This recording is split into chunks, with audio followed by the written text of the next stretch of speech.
I tossed a cigarette butt, and to my surprise, the grass around it just avoided it. Then, I realized the ground was made of clay. When I climbed to the roof, I was even more shocked. Every house in this neighborhood was identical. It was like the whole area had been copied and pasted. Even the clouds in the sky looked fake. I only wanted to buy a house for my girlfriend, but seeing all this, a wave of fear rushed over me. I quickly grabbed my girlfriend and we decided to leave. We drove for what felt like forever, but somehow kept returning to the same model house, number 9. As night fell and the fuel ran low, we reached number 9 again. We had no choice but to go back inside. To our surprise, the fridge had champagne and fruit, but the strawberries tasted like wax, no flavor at all. We didn't care, ate what we could, and rested for the night.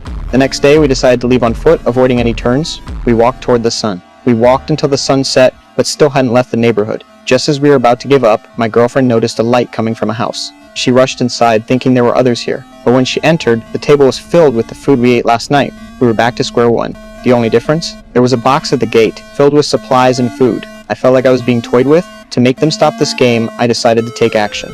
I set fire to house number 9. Hoped this would draw out whoever was behind this, but by the time the house turned to ashes, we still hadn't seen anyone. Exhausted, we fell asleep.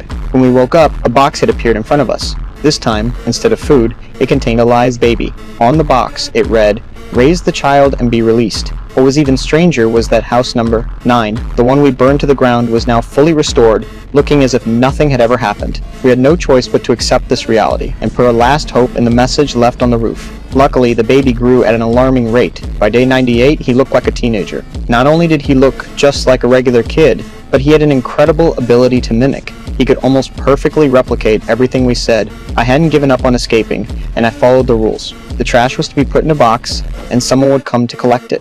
I sat there, staring at the box, waiting for the collector to show up, but it always disappeared when I wasn't looking. Finally, I came up with a plan. Since this world was fake, the answer must lie underground. I began digging.